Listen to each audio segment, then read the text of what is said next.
Bueno, queridos hermanos, entonces estamos listos para entrar al tiempo de la palabra del Señor. Estamos estudiando el Sermón del Monte. Estamos en Mateo capítulo 6 y hemos estado viendo hoy es el tercer domingo, que vamos a ver y a terminar con la oración del Padre Nuestro. Y estamos en Mateo capítulo 6, versículo número 9 al 13. Aquí está la famosa oración del Padre Nuestro, que es el modelo de oración que Jesús nos presenta, no para andarla repitiendo todo el tiempo, sino como un modelo que debemos de seguir para aprender cómo orar cada vez que lo hagamos, cada vez que nos acerquemos a Dios en oración. Y vamos a leer el Padre Nuestro, Mateo 6, 9 al 13, como recordando lo que hemos estado estudiando. Dice así: vosotros pues oraréis así: Padre nuestro que estás en los cielos, santificado sea tu nombre, venga tu reino, hágase tu voluntad como en el cielo, así también en la tierra. El pan nuestro de cada día, dánoslo hoy, y perdónanos nuestras deudas, como también nosotros perdonamos a nuestros deudores, y no nos metas en tentación, mas líbranos del mal, porque tuyo es el reino y el poder y la gloria por todos los siglos. Amén. Cuando estaba leyendo ahorita, leyendo el versículo 13, yo digo amén casi donde no debo de decir amén, sino por la costumbre que se recuerdan ustedes cuando uno lo reza, cuando uno lo repite, ¿no? Porque cuando uno repite el versículo 13, uno dice así: y no nos metas en tentación, mas líbranos del mal. ¿Y qué dice uno ahí? Amén, ¿no? Así nos enseñaron, ¿verdad? Pero usted ve que en la Biblia está de otra manera.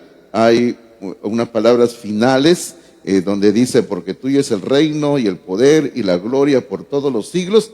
Y ahí recién se dice amén, ¿verdad? Y justamente esa es la parte que nos toca estudiar hoy, la tercera parte del Padre Nuestro.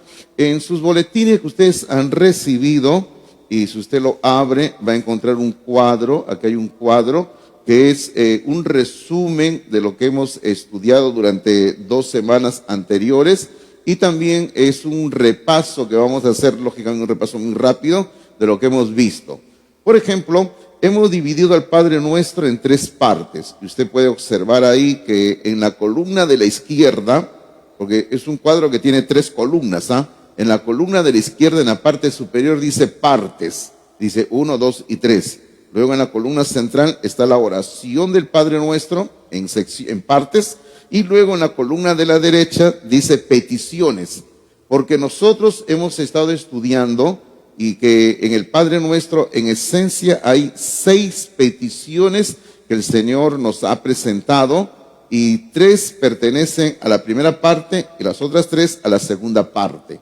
Bueno, vamos a repasar. A ver, parte número 1, ahí que va a escribir usted. ¿Cómo se titula la primera parte? ¿Recuerdan que lo hemos estudiado?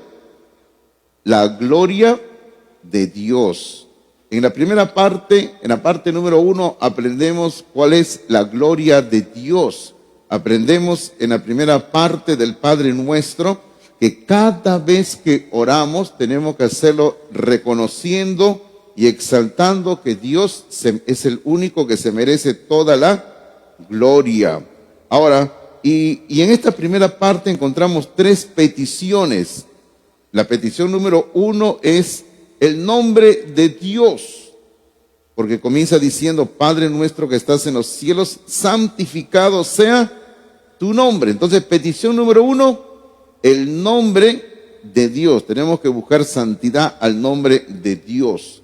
Petición número 2 es su reino, porque luego la segunda parte de la oración dice: venga tu reino, y tenemos que desear que el reino de Dios ya venga de una vez a esta tierra. Luego la tercera petición es sencillamente su voluntad, porque la tercera parte de la oración dice: hágase tu voluntad como en el cielo, así también en la tierra. Entonces usted puede ver que en la primera parte del Padre Nuestro, que es sobre la gloria de Dios, se presentan 3 peticiones: el nombre de Dios, su reino y su voluntad. Ahora, la segunda parte del Padre Nuestro, ¿cuál es? La segunda parte del Padre Nuestro, en el número 2, usted ponga así: la necesidad del hombre. La necesidad del hombre. Ahora, usted tiene que ir captando algo que estamos enseñando aquí en base a la palabra de Dios. Que cada vez que oramos, lo primero que tenemos que hacer, y tenemos que quitarnos una costumbre equivocada, lo primero que tenemos que hacer es darle la gloria a Dios, porque Él se la merece. Ahora, ¿por qué le digo que tenemos que quitarnos una costumbre equivocada? Porque muchas veces cuando oramos, lo primero que hacemos es, le pedimos a Dios: Señor, te pido, necesito, dame, quiero más. Entonces, no. Las peticiones, nuestras necesidades vienen después que hemos reconocido la grandeza de Dios, como hemos visto en la primera parte de la oración del Padre Nuestro. Ahora, en la necesidad del hombre hay 3 peticiones. ¿Y cuál sería? La número 4, ¿cuál sería ahí? Pan diario, pan diario. Porque en la oración dice: el pan nuestro de cada día, dánoslo hoy. Y el Señor siempre ha prometido dar alimento a sus hijos. Yo creo que no hay ningún hijo de Dios, ninguna hija de Dios que pueda decir que el Señor nos ha olvidado, el Señor nos ha abandonado. Pasamos pruebas, todos hemos pasado pruebas, pero Dios nunca olvida a sus hijos. Jamás olvida a sus hijos, ¿verdad que sí? Dios nunca olvida.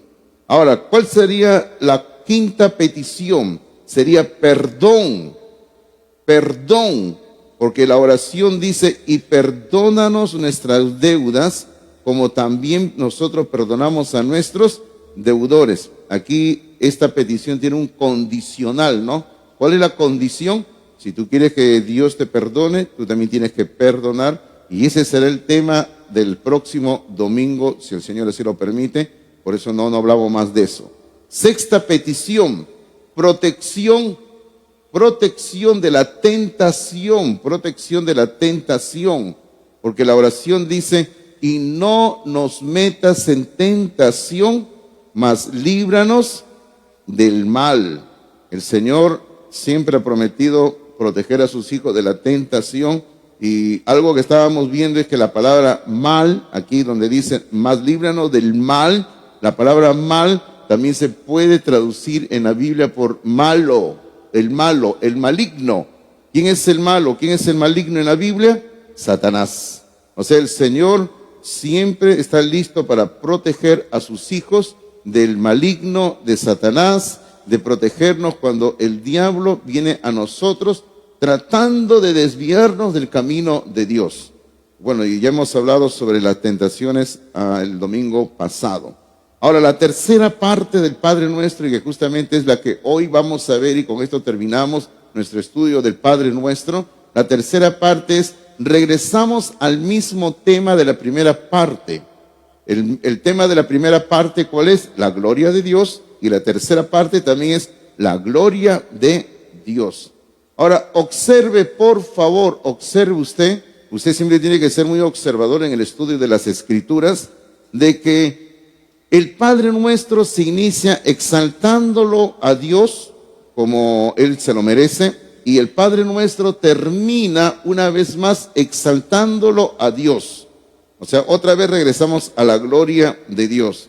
Esto es lo que se denomina, cuando encontramos un pasaje de la Biblia que comienza con un tema y ese pedazo termina con el mismo tema, como en este caso, mire usted, comienza con la gloria de Dios y termina con la gloria de Dios. Eso se denomina un pasaje tipo sándwich.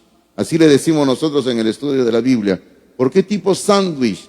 Porque cuando usted hace un sándwich, usted mete dentro del pan lo que quiere meter, ¿no? Mete ahí su jamonada, su chicharrón, su queso, su mayonesa, su ketchup. ¿Qué más le pone? Lechuga, tomate. Qué terrible, ¿no? Y ya, bueno, y luego corre esa donde ya, ¿no? Pero usted agarra y le pone 2 panes, ¿no? O sea, un pan, la mitad. O sea, pan, y al medio le mete lo que le quiere meter. O sea, comienza con un trozo de pan y termina con un trozo de pan igual. O sea, es lo mismo aquí. Usted ve que esta sección comienza la gloria de Dios y termina hablando de la gloria de Dios. Así que hoy vamos a hablar otra vez de la gloria de Dios. Y esta sección, la oración es: porque tuyo es el reino y el poder y la gloria por todos los siglos. Amén.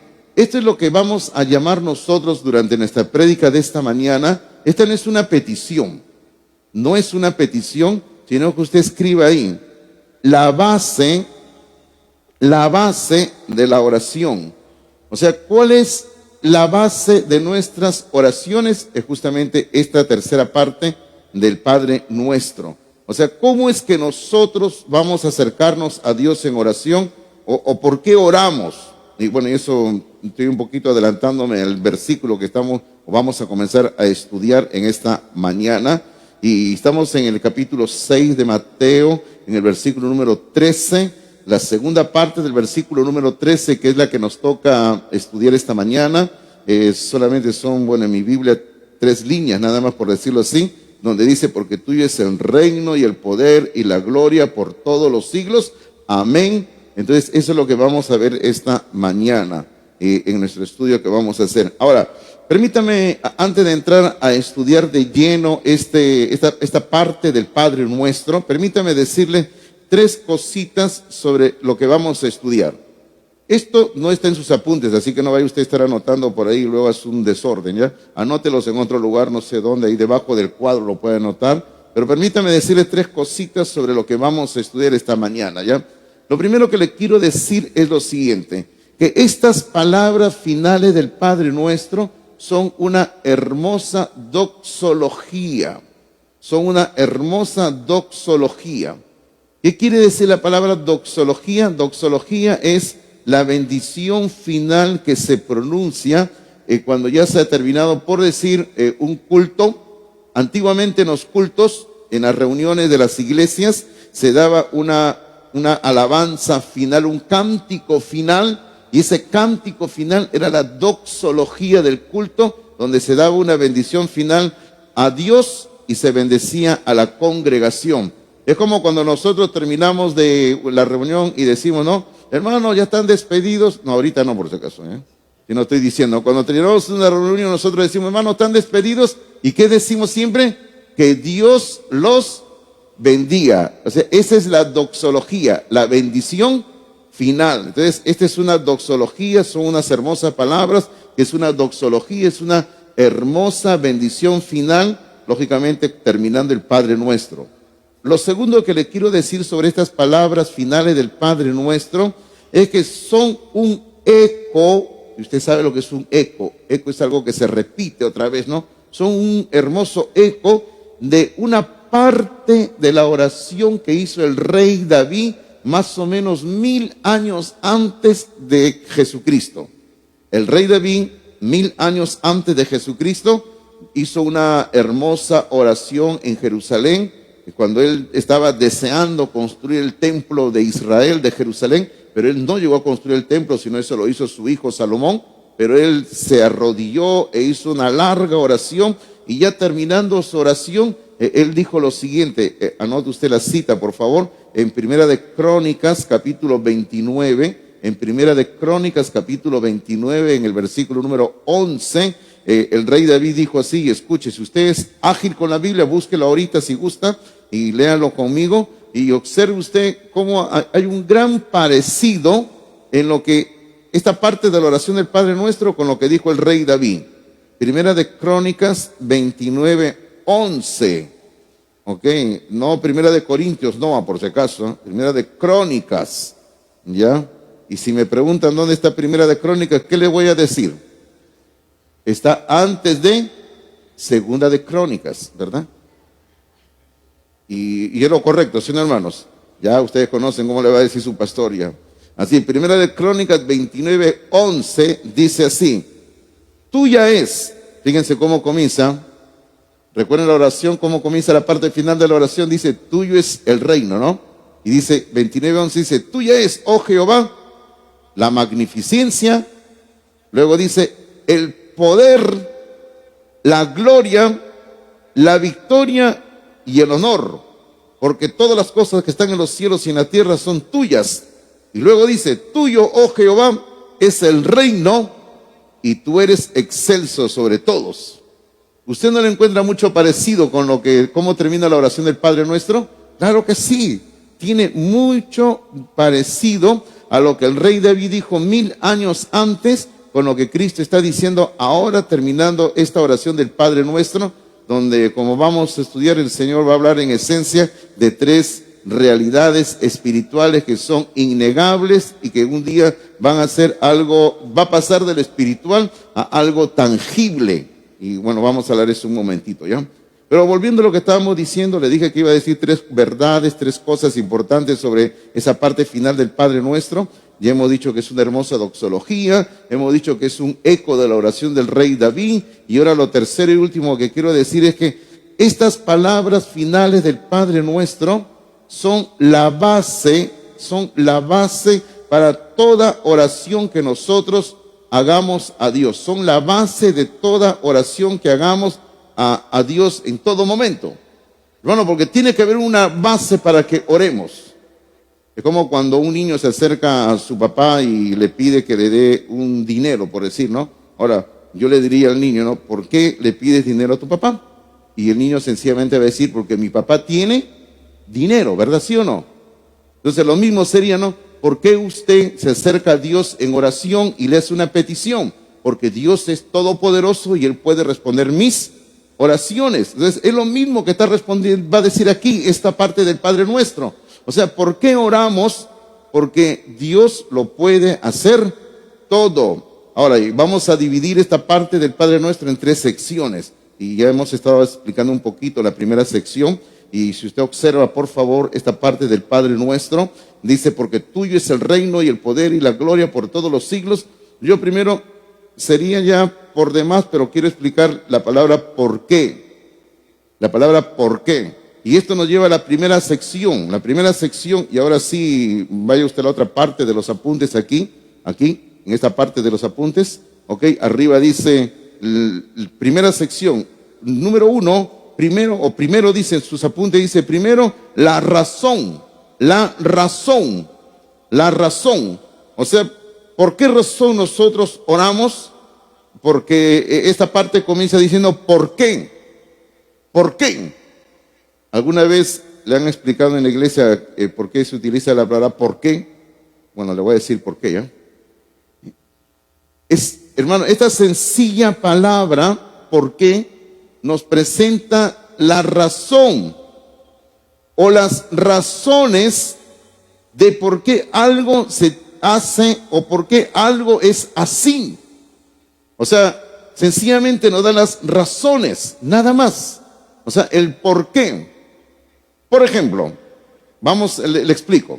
Todos nosotros conocemos el famoso versículo de Juan 3:16. ¿Y usted recuerda cómo comienza Juan 3:16?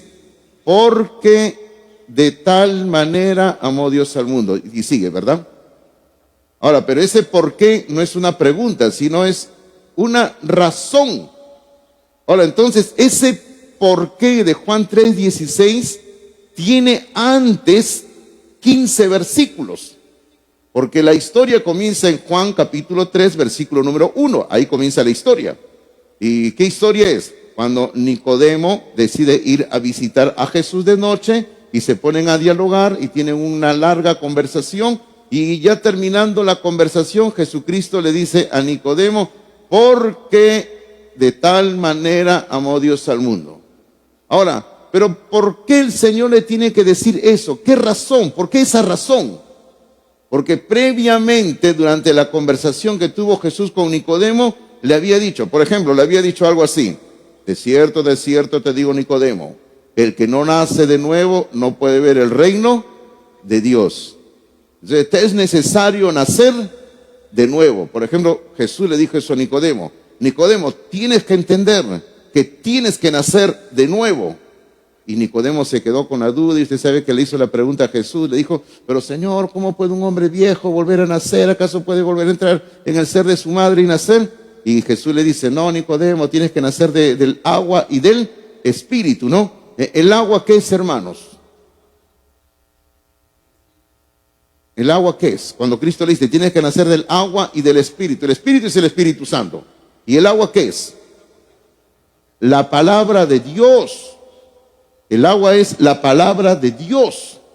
No es el bautismo en agua, por si acaso, ¿eh?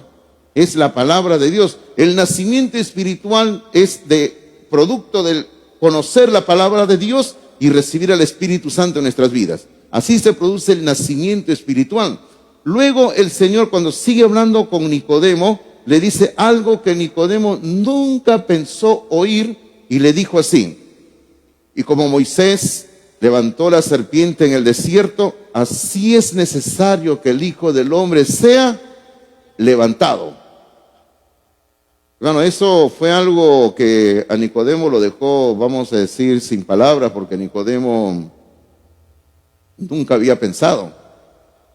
Y el Señor le está diciendo ahora a Nicodemo, mira Nicodemo, y eso le dice en el versículo 14, en Juan capítulo 3, versículo 14, le dice, mira Nicodemo, y como Moisés levantó la serpiente en el desierto, así es necesario que el Hijo del Hombre sea levantado. Ahora, ¿a qué historia se refiere? Cuando el pueblo de Israel fue castigado con picadura de serpientes, y la única forma de ser sanado, Dios le dijo a Moisés, haz una serpiente de bronce y colócala en un lugar alto, para que todos puedan ver la serpiente, y todo aquel que mire la serpiente cuando ha sido picado, va a ser sanado. Oh, hermano, y hubo mucha gente, aunque usted no lo crea, que no quería mirar, y mucha gente murió por la picadura de las serpientes. Pero, hermano, lo que Cristo le estaba diciendo a Nicodemo era, mira Nicodemo, así como la serpiente fue levantada en un asta, en un palo, también yo voy a ser levantado. Hermano, esta palabra levantado en ese tiempo se refería sencillamente a ser clavado en una cruz, en un madero. Entonces, ahora ahí recién el Señor le dice cuál es la razón por la cual Él va a ser crucificado. Porque eso está en el versículo 14, cuando le dice, así como la serpiente fue levantada, o sea, Señor, ¿por qué? ¿Por qué razón te van a clavar en una cruz? Y ahí viene el versículo 16, porque de tal manera amó Dios al mundo, que ha dado su Hijo unigénito, para que todo aquel que en Él cree no se pierda, mas tenga vida eterna. Ahora, usted entiende ahora cómo se usa el por qué, ¿verdad? El por qué explica una razón, o sea, da una razón, da un motivo de por qué se está haciendo algo. Es como el día de ayer, yo estaba en el mercado, yo voy al mercado, por si acaso hago mi mercado, ¿ah? Pues me estoy haciendo propaganda, ¿no?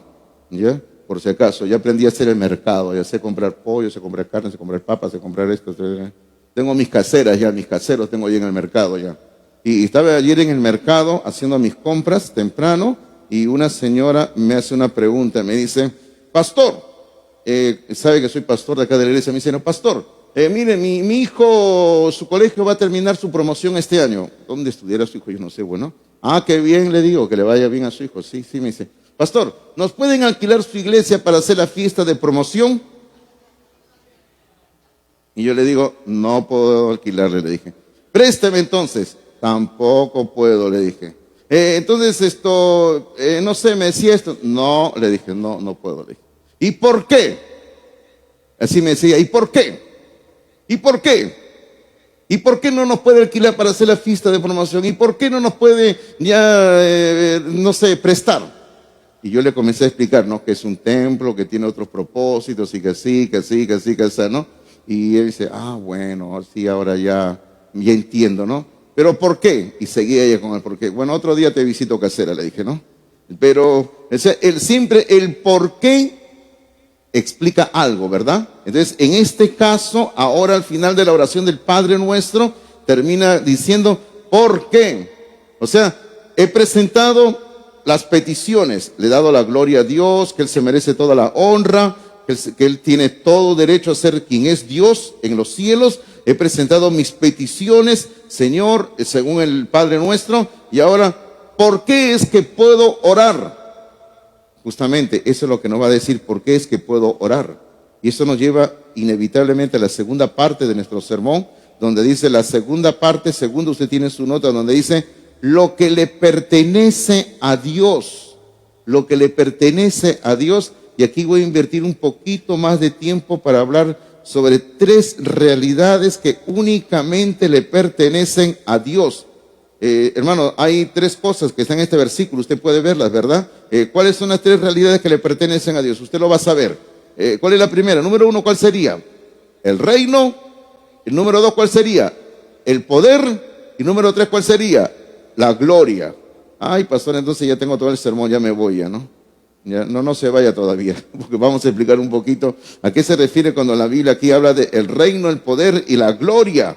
Esas son las tres realidades que únicamente le pertenecen a Dios. Dios es el dueño de esto, todo eso le pertenece, y eso nos va a dar la base por la cual nosotros podemos orar libremente a Dios, y como dice en el libro de Hebreos, podemos entrar ante el trono de la gracia para llegar socorro en el oportuno momento. Entonces, hablemos un poquito del reino. Cuando hablamos del reino, estamos reconociendo que Dios es rey. Y como rey, Dios tiene un plan, y ese plan, aunque nosotros lo veamos hoy en día, este mundo rodeado, donde estamos rodeados de enfermedades, de muerte, hay guerras, el pueblo de Israel está en una guerra ya en el Medio Oriente, y de eso me gustaría hablar en otro momento, pero vemos la crisis que hay hoy en día a nivel mundial. Hermano, a pesar de todo eso, Dios es el rey del universo. Siempre la gente hace la pregunta, ¿no? Y si Dios es el rey del universo, ¿por qué es que Dios permite muerte? ¿Por qué Dios permite desgracia? ¿Por qué Dios permite que los niños mueran? ¿Por qué Dios permite niños que mueran de enfermedades, que mueran de hambre y todo esto? Ahora, esa no es la perfecta voluntad de Dios. Dios no quiso eso desde el comienzo de la humanidad, pero Dios ha dejado que el hombre tome sus propias decisiones, que el hombre tome su propio rumbo. Y todo lo que hoy en día existe en este mundo, nos referimos a enfermedades, a dolores, a guerras, es producto de las decisiones que el hombre ha tomado lejos de Dios. O sea, son consecuencias inevitables de nuestros propios pecados. Por eso es que el hombre está así. Y no es la perfecta voluntad de Dios que esto ocurra. Pero dentro de este reino universal que Dios tiene hoy en día, dentro de este reino universal, existe un grupo de rebeldes que están encabezados por Satanás. Porque en todo reino nunca faltan los rebeldes. ¿Verdad que sí? ¿Usted qué dice? ¿Sí o no? Siempre hay rebeldes. Usted lea la historia, por ejemplo, universal aquí en nuestro mundo, y usted va a encontrar que en todo reino, en toda época siempre han habido rebeldes. Y en el reino de Dios siempre hay rebeldes, y esos rebeldes es el reino de Satanás, que es el reino de las tinieblas, o como en teología se le llama el antirreino. Así se le llama al reino de Satanás, el antirreino. En la Biblia se le llama el reino de las tinieblas, el reino que está lejos de Dios. Ahora, ¿quiénes pertenecen al reino de Satanás? Hay dos grupos.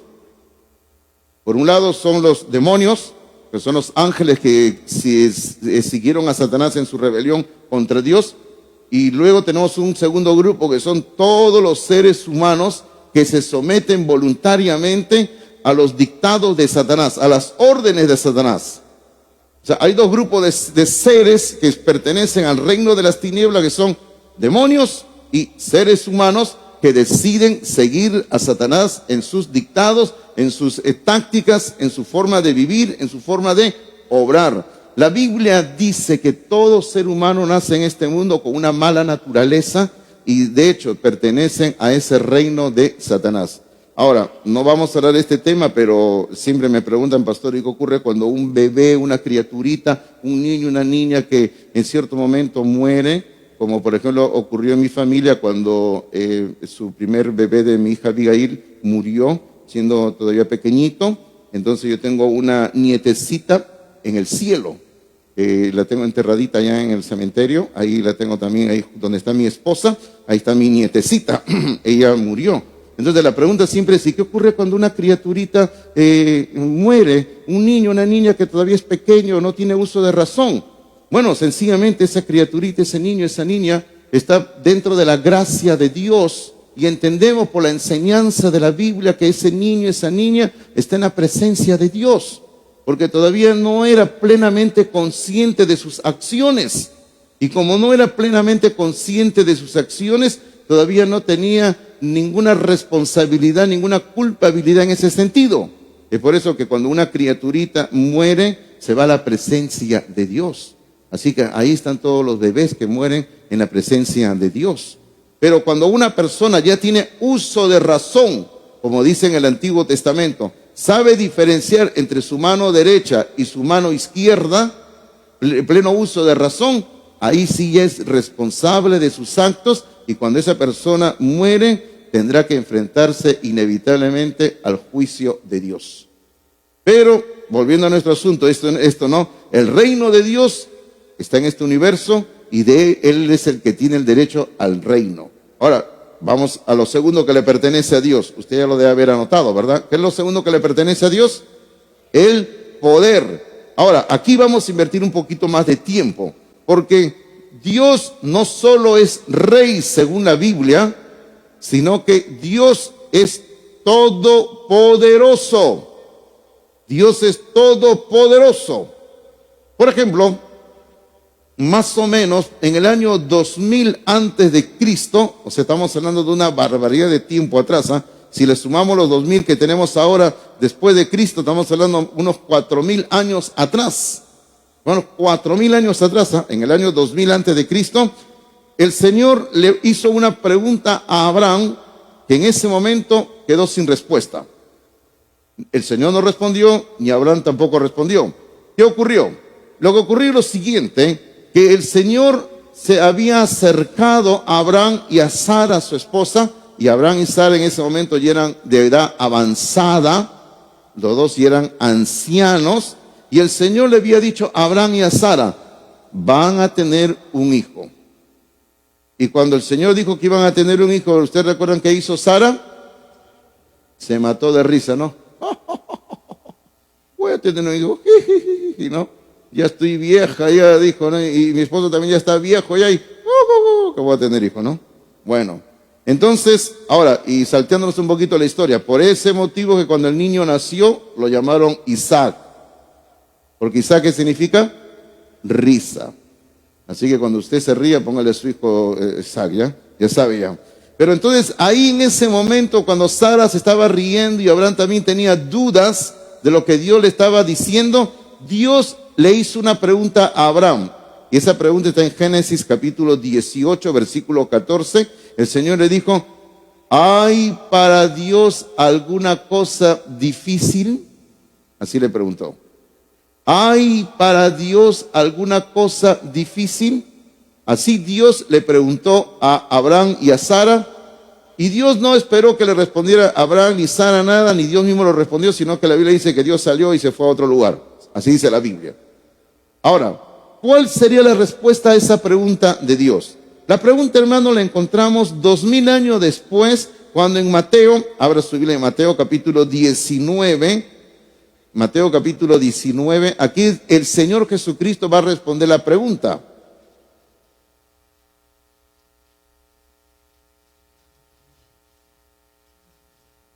Mateo capítulo 19, por favor, en el versículo número 26, Mateo 19, 26, dice así, y mirándolo Jesús les dijo, para los hombres esto es imposible, mas para Dios todo es posible.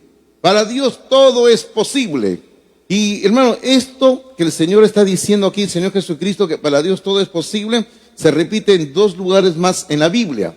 Se repite, si usted gusta anote, se repite en Marcos capítulo 10, versículo 27, y en Lucas capítulo 18, versículo 27. Ahí se repite, o sea, en 3 ocasiones en la Biblia se dice que para Dios todo es posible.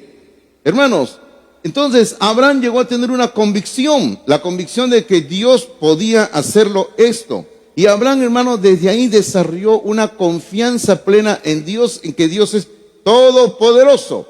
Hermano, la fe de Abraham no estaba basada en la promesa, sino estaba basada en la persona que hizo la promesa. ¿Y quién es la persona que hizo la promesa?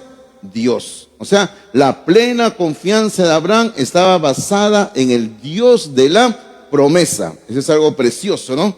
Y es algo que más adelante en Génesis capítulo 17, versículo 1, el Señor le va a decir algo tremendo a Abraham y le va a revelar algo de su persona. En Génesis capítulo 17, versículo número 1, y acá hay algo precioso, hermanos míos, ¿ah? En Génesis 17, 1 dice, era Abraham de edad de 99 años. Fíjese que todavía se le llama Abraham, todavía no se llama Abraham, ¿no? Se llama Abraham. Miren, usted dice Abraham, ¿no? Porque más adelante se le cambia el nombre a Abraham. Y ahí dice, era Abraham de edad de 99 años cuando le apareció Jehová y le dijo, yo soy el Dios todopoderoso. Yo soy el Dios todopoderoso, anda delante de mí y sé perfecto. Lo que el Señor le estaba diciendo cuando le dice, yo soy el Dios, Dios todopoderoso, Dios, hermano, le estaba diciendo en el idioma hebreo dos palabras. La palabra Dios es Él. Y todopoderoso es la palabra Shaddai. O sea, el Señor le estaba diciendo, yo soy el Shaddai. Yo soy el Shaddai. Hermano, porque Dios tiene varios nombres, títulos en la Biblia. El Shaddai, el Elón, y así tiene varios nombres el Señor en todas las escrituras. Pero aquí el Señor se le presenta a Abraham diciéndole, yo soy el Dios todopoderoso. Yo soy el Shaddai, le está diciendo. Yo soy el que lo puede hacer todo. Y hermano, y esto fue algo que fue la base de la confianza de Abraham. Y nosotros también tenemos que entender que Dios es todopoderoso, porque de Él es el poder, dice en la base de la oración del Padre Nuestro. Ahora, cuando nosotros entendemos que Dios es todopoderoso, esto nos tiene que llevar a recordar algo que el Señor le estaba enseñando a Jeremías. Porque Jeremías fue un profeta que, como cualquier ser humano, estaba lleno de miedo, estaba lleno de temores. Él estaba lleno de, hermanos, ciertas ideas que le causaban temor en su corazón como persona que era. Entonces el Señor le dijo a Jeremías así, más Jehová está conmigo, fue algo que Jeremías aprendió, perdón, dice, más Jehová está conmigo como poderoso gigante. Así tuvo que aprender Jeremías, más Jehová está conmigo como poderoso gigante. ¿Dónde está eso? En Jeremías capítulo 20, versículo número 11. En Jeremías 20, 11. Hermano, lo que vamos viendo es que Dios tiene el poder, no solamente el reino, como hemos visto, sino el poder también. Hermano, y Él es el poderoso gigante. Ahora, hace un momento estábamos viendo nosotros de que en el libro de Génesis, en el primer libro de la Biblia, en el capítulo 17, versículo 1, les dije, el Señor se le presenta a Abraham diciéndole, yo soy el Shaddai, el Todopoderoso. Y en toda la Biblia, hermanos, en toda la Biblia, comenzando desde Génesis, siempre se presenta que nuestro Dios es todopoderoso. Ahora, en el último libro de la Biblia, solamente para ir al último libro de la Biblia, en el libro del Apocalipsis, abra la Biblia ahí, por favor, porque ahí es donde quiero ver varios versículos con ustedes. En 7 ocasiones a Dios se le llama todopoderoso. Y fíjese, ¿quién le llama a Dios todopoderoso? Y Dios a sí mismo se llama que Él es todopoderoso también. Fíjese usted, en 7 ocasiones, en la primera, Apocalipsis capítulo 1, versículo 8. Apocalipsis 1, 8. Aquí está hablando el Señor Jesucristo. Y el Señor Jesucristo se presenta a sí mismo, entre otras cosas, diciendo que Él es todopoderoso. En Apocalipsis 1, 8 dice, yo soy, así comienza, yo soy, primera persona, Cristo está hablando de sí mismo, dice, yo soy el alfa y el omega, principio y fin, dice el Señor, el que es y que era y que ha de venir, el todopoderoso. Bueno, Cristo es el todopoderoso, ese es nuestro Dios, ¿verdad? El todopoderoso. La segunda vez que aparece esta palabra, Apocalipsis capítulo 4, versículo 8. Apocalipsis capítulo 4, versículo número 8. Apocalipsis capítulo 4, versículo número 8. Ahora son unos querubines, 4 querubines, porque en el cielo hay 4 querubines. Antes habían 5 querubines en el cielo, ¿no? Ahora solo quedan 4 querubines. ¿Y usted sabe quién es el quinto querubín? ¿Quién es el quinto querubín, hermanos? Que antes estaba en el cielo y que ahora no está en el cielo. Satanás, ¿sí o no? Porque la Biblia dice que Satanás es un querubín. Entonces ahora en el cielo solamente hay 4 querubines. Y estos 4 querubines están cerca al trono de Dios, Y en el capítulo 4, versículo 8 dice, y los 4 seres vivientes, son querubines por si acaso, y los 4 seres vivientes tenían cada uno 6 alas, y alrededor y por dentro estaban llenos de ojos, y no cesaban día y noche de decir, Santo, Santo es el Señor, Dios Todopoderoso, el que era, el que es y el que ha de venir. Él es el Todopoderoso. ¿Quiénes lo reconocen? Los 4 querubines que están cerca al trono de Dios. La tercera vez que aparece esta palabra en Apocalipsis, en el capítulo 11. Ahora, aquí es un grupo de personas, se les dice que son los 24 ancianos. Capítulo 11, versículos 16 y 17. Y antes de leer yo le voy diciendo, ¿quiénes son los 24 ancianos en el libro de Apocalipsis? Son la iglesia, representan a la iglesia. Es un símbolo de la iglesia que ya aparecen en el capítulo 4 de Apocalipsis. Y dejemos el asunto ahí porque me pica la lengua para seguir hablando, ¿ya? Pero en el capítulo 11, versículo 16 dice, y los 24 ancianos que estaban sentados delante de Dios en sus tronos, tal como aparece en el capítulo 4 de Apocalipsis, se postraron sobre sus rostros y adoraron a Dios diciendo, te damos gracias, Señor Dios Todopoderoso, el que eres y que eras y que has de venir, porque has tomado tu gran poder y has reinado. O sea, ahora los 24 ancianos, la iglesia que está allí en el cielo, reconoce que Dios es todopoderoso. Cuarta vez que aparece esta palabra en el libro de Apocalipsis, en el capítulo 15. Aquí encontramos a otro grupo de personas. Habría que leer todo el capítulo para entender el asunto, pero le voy diciendo, este grupo de personas son los hombres y mujeres que se han convertido a Dios durante los 7 años de la gran tribulación que se inicia en el libro de Apocalipsis después que la iglesia es arrebatada, cuando comienzan los juicios de Dios. Los juicios de Dios comienzan en el capítulo 6 de Apocalipsis en adelante, y hay personas en este mundo que durante esos 7 años se van a convertir a Cristo, y lógicamente serán perseguidos, y muchos de ellos van a morir por su fe en Cristo Jesús. Entonces estas personas están delante del trono de Dios en Apocalipsis capítulo 15 y dicen así, capítulo 15 versículo número 2 dice, vi también como un mar de vidrio mezclado con fuego, y a los que habían alcanzado la victoria sobre la bestia y su imagen. Aquí nos dice la identidad de quiénes son. Y su marca y el número de su nombre en pie sobre el mar de vidrio con las arpas de Dios, y cantan el cántico de Moisés, siervo de Dios, y el cántico del Cordero, diciendo, ojo, y este es un cántico que nosotros siempre hemos entonado aquí en la iglesia, y que, dicho sea de paso, hace tiempo que no lo cantamos, ¿ah? Dice, grandes y maravillosas son tus obras, Señor Dios Todopoderoso, justos y verdaderos son tus caminos, Rey de los santos. Y sigue en adelante ahí. O sea, este grupo de creyentes que se convierten durante los 7 terribles años de tribulación, también reconocen que Dios es todopoderoso. Quinta vez que aparece todopoderoso en Apocalipsis, en el capítulo 16. En el capítulo 16, aquí en el versículo número 7, se hace referencia a uno de los ángeles poderosos. Porque en el cielo hay ángeles que tienen mucho poder, y este es uno de los ángeles poderosos. 16:7 dice, también oí a otro, se refiere a otro ángel poderoso, que desde el altar decía, ciertamente, Señor Dios Todopoderoso, tus juicios son verdaderos y justos. Hermoso, ¿verdad? Sexta vez que aparece la palabra todopoderoso en Apocalipsis, en el capítulo número 19, y aquí, hermano, ya se está preparando todo en el cielo para la venida de Cristo a la tierra, la segunda venida al final de los 7 años de tribulación, cuando el Señor viene con la iglesia y con todos los seres del cielo para establecer su reino de 1000 años, según Apocalipsis capítulo 20. Pero el Señor ahí en el cielo, cuando ya todo está preparándose para venir, en el cielo hay fiesta. O sea, el cielo va a estar de fiesta, hermano, va a haber una bulla en el cielo única. Y yo siempre digo, ahí los bautistas se van a estar molestos, ¿no? Porque a los bautistas no les gusta el desorden, no les gusta la bulla, ¿no?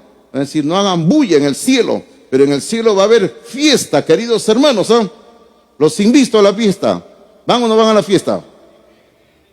Amén, hermano, ahí estoy yo, con chicharrón o sin chicharrón, estoy ahí en la fiesta, ¿ya? Entonces, en el capítulo 19, en el versículo número 6, observe lo que ocurre en el cielo cuando todos los habitantes de los cielos se ponen a alabar a Dios, dice, 19:6. Y oí como la voz de una gran multitud Dice, como el estruendo de muchas aguas y como la voz de grandes truenos que decía, aleluya, porque el Señor nuestro Dios Todopoderoso reina. Qué hermoso, ¿no? Y finalmente la séptima y última vez que aparece la palabra Todopoderoso en Apocalipsis, en el capítulo 21, en el versículo número 22, cuando en el cielo a Dios se le puede adorar en todo lugar, porque Dios, para adorar a Dios no se necesita un templo, ¿verdad? No se necesita un templo. Dios puede ser alabado, adorado en todo lugar. En Apocalipsis 21, 22 dice, y no vi en ella templo, porque el Señor Dios Todopoderoso es el templo de ella y el Cordero. Yo estaba leyendo este pasaje y se me venía a la mente la promesa que el Señor le hizo a la mujer samaritana cuando le dijo, mujer, créeme que viene la hora cuando ni en este monte ni en el otro monte van a adorar a Dios. Porque dice, Dios es espíritu. Y los que le adoran en espíritu y en verdad, esos hombres son necesarios que le adoren a Dios. Dios puede ser alabado y adorado en todo lugar, ¿verdad? Así es, y aleluya sea el nombre de Dios. Entonces usted puede ver que Dios es poderoso. Y esa es una razón más por la cual nosotros oramos cada vez que nos acercamos a Dios, porque confiamos que Él es todopoderoso y Él puede hacerlo todo, ¿verdad? Ahora, lo tercero que le pertenece a Dios, número 3. ¿Cuál sería el número 3, hermano? Usted ya lo tiene anotado, le dijimos. La gloria, ¿no? ¿Cuál es lo primero? El número 1 es el reino, lo segundo es el poder y ahora es la gloria. Hermano, porque hemos dicho, seguiremos diciendo, Dios es el único que se merece toda la gloria. No hay más, no hay otro Dios. El otro día yo estaba escuchando a un sacerdote católico explicando algo en cierto programa. Y yo decía, ay, este sacerdote católico, ¿de dónde saca esas tonterías que está hablando? Decía yo, ¿no? ¿Qué estaba hablando? Estaban hablando, y no voy a entrar en todos los detalles porque el asunto duró más de una hora, las tonterías que hablaba, y felizmente que había un creyente ahí que le habló con la Biblia en la mano, pero este sacerdote católico, y es la creencia de la Iglesia Católica, hermanos, donde ellos dicen de que el Dios de los musulmanes, ustedes saben quiénes son los musulmanes, ¿verdad? Los árabes. ¿Ustedes saben cómo se llama el Dios de los musulmanes? Alá, exactamente. Alá, ya te vas a ir, así, ¿no? Ya. Mira, Alá. Entonces, el Dios de los musulmanes, según la Iglesia Católica, dicen que es el mismo Dios del Antiguo Testamento, dicen.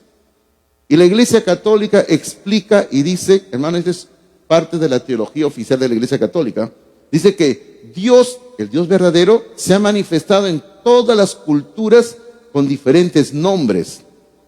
Por ejemplo, si seguimos esa lógica, querría decir que los incas que adoraban al dios sol Huiracocha, entonces era Jehová del Antiguo Testamento.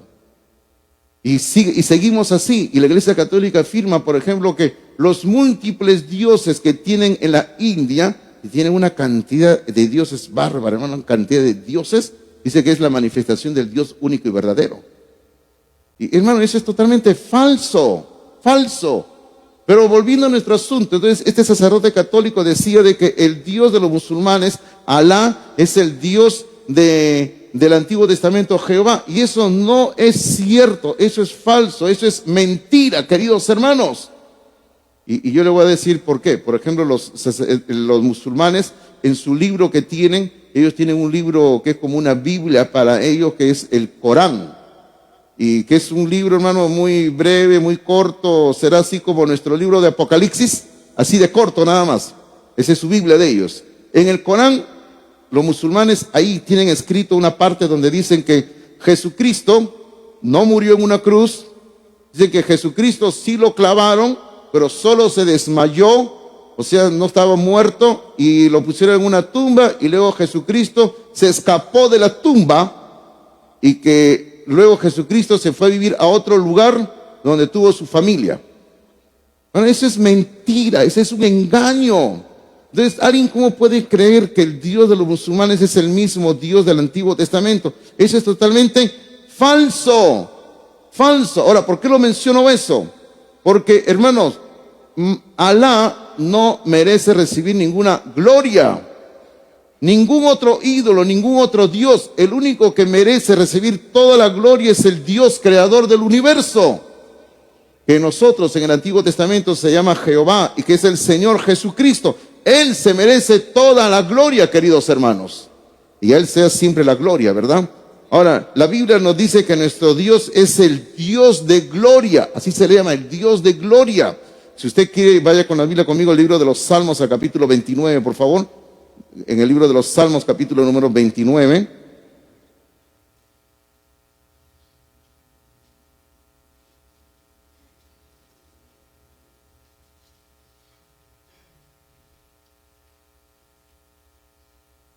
En el libro de los Salmos, capítulo número 29, quiero leer con ustedes desde el versículo 1 en adelante, porque aquí se habla varias veces de Dios, de la gloria de Dios. Dice, 29:1 dice, tributad a Jehová, oh hijo de los poderosos.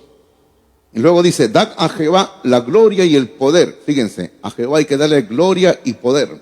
Luego dice versículo 2, dad a Jehová la gloria debida a su nombre. Otra vez la palabra gloria, ¿no? Luego dice, adorad a Jehová en la hermosura de la santidad. Eso es algo precioso, hermanos, ¿ah?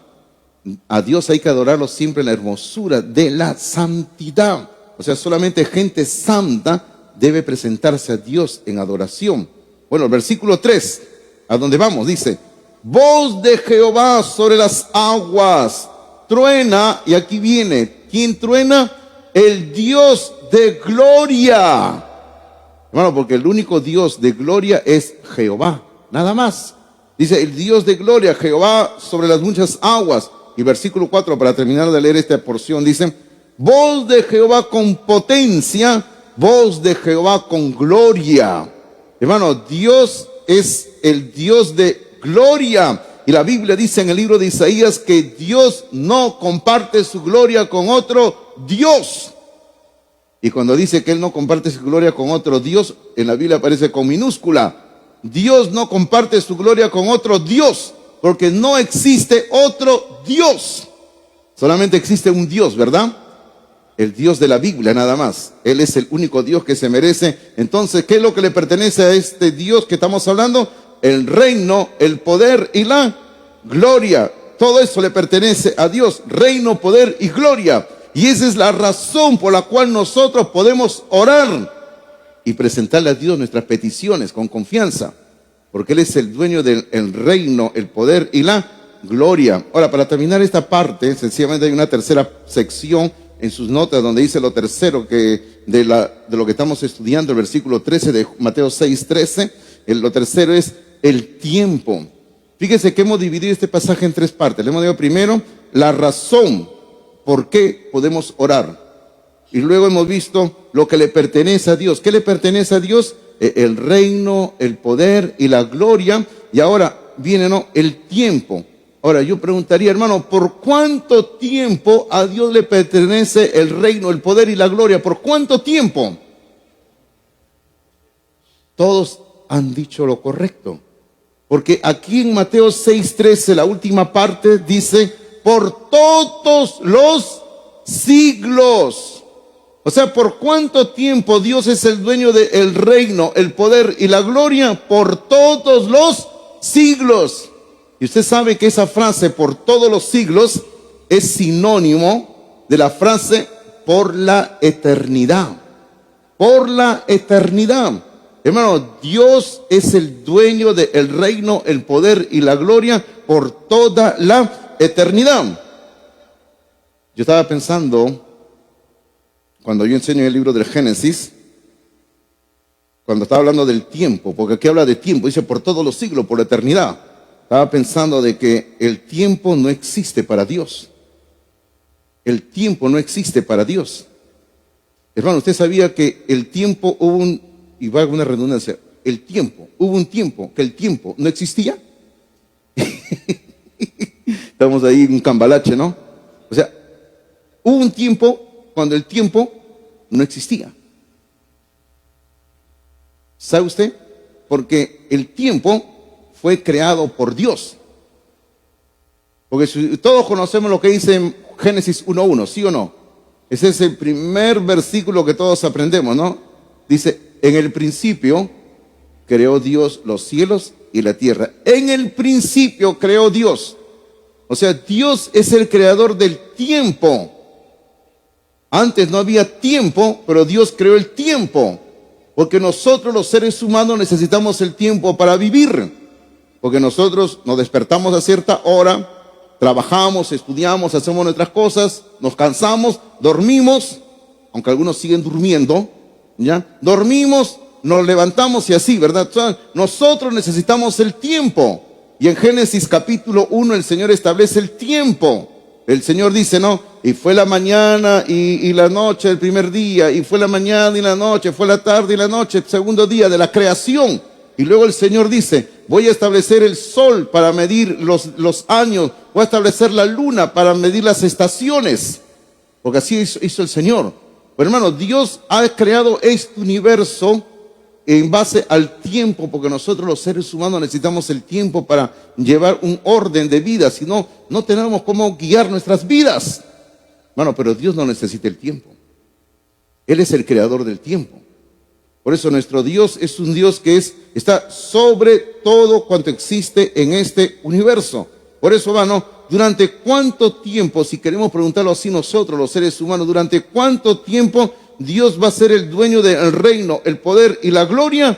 Como dice ahí mismo, ¿no? Por todos los siglos, por la eternidad. Yo les he dicho que a veces yo me corro cuando los niños me quieren preguntar algo, ¿no? Porque no sé cómo responderle a un niño, hermanos. Les digo la verdad, ¿no? Y cuando yo tengo mis clases con mis estudiantes en el seminario, ahí conversamos, nos peleamos, nos decimos de todo en la Biblia, ¿no? Pero cuando un niño te hace una pregunta y dice, ¿no? ¿Qué le voy a decir? Y hace un tiempo una criatura se me acerca porque piensan que el pastor lo sabe todo, ¿no? Y dice, no, pastor, una pregunta. ¿Por qué no le preguntas a tu mamá, hijito? Le digo, no, pregúntale a tu mamá, a tu papá. Toma un chupetín, anda, pregúntale a tu mamá, ¿no? Pero bueno, ¿cuál es la pregunta? Pastor, ¿y en el cielo qué vamos a hacer por toda la eternidad?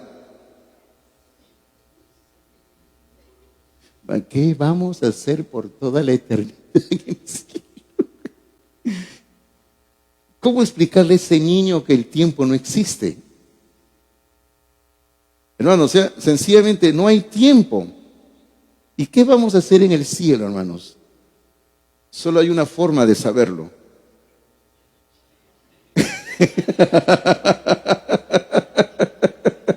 Mi hermano Arturo, que ya me conoce tantos años, sabe lo que iba a decir, ¿no? El hermano Arturo ya respondió ya. Sencillamente yo lo voy a decir. Solamente hay una forma de saberlo. El día que estemos en el cielo, ahí lo vamos a saber. Pero Dios es el dueño del reino, el poder y la gloria por todos los siglos, por la eternidad. Termino diciéndoles, hermanos, esta es la base por la cual podemos orar con toda confianza, porque Dios es todopoderoso. Y gloria a su nombre, ¿verdad? Amén. Vamos a orar, por favor, vamos a orar en esta mañana. Vamos a acercarnos a Dios en oración por un momento. Vamos a orar en este momento, ¿sí? Vamos a orar. Padre, damos gracias inmensas por tu misericordia, por tu bondad. Damos gracias, Padre, porque eres un Dios amoroso. Y Padre, gracias porque aún en este mundo que está en rebelión, aún a pesar que este mundo está en contra de ti, Señor, en contra de tu palabra, tú sigues mostrando misericordia, Padre. Gracias. Y gracias, Padre, porque nos dices a Jesucristo, porque solamente en Cristo tenemos todo lo que tenemos, la salvación, la vida eterna, la esperanza bienaventurada. Y queremos rendirnos en esta mañana suplicándote, Padre, de todo corazón, que tú seas propicio, Padre, a cada una de nuestras necesidades. En esta mañana, Señor, hay hermanos, hay hermanas que están mal de salud, enfermos, con algo mal en su cuerpo, Señor. Y te pido por ellos, por ellas, para que tú dentro de tu bondad puedas obrar a favor de ellos en su cuerpo, Señor, llevando sanidad, llevando alivio, Señor. Y Padre, queremos poner nuestras vidas en tus manos, porque también muchos de nosotros estamos en momentos de problemas, en un momento de tomar decisiones, Padre, y necesitamos de tu guía, necesitamos de tu dirección, Necesitamos, Padre, que cada uno de nosotros experimente en realidad la promesa del Salmo 23, donde dice: Jehová es mi pastor. Necesitamos ser pastoreados por ti, Señor. Necesitamos ser ministrados por ti, Padre. Y queremos, Padre, pedirte de todo corazón que tú oigas nuestras peticiones, que tú escuches nuestro clamor, Señor, como personas, como cristianos, como peruanos, como seres humanos, Señor, que estamos acá. Y pedimos, Padre, que tú seas propicio a cada una de nuestras necesidades. Queremos poner nuestras vidas en tus manos y queremos, Padre, cada vez que oremos, siempre recordar que oramos sobre la confianza plena de que tenemos a un Dios que le pertenece el reino, el poder y la gloria por toda la eternidad. Porque tú puedes hacerlo todo, Señor, todo. Y Padre, dentro de un momento estaremos levantando ofrendas y diezmos.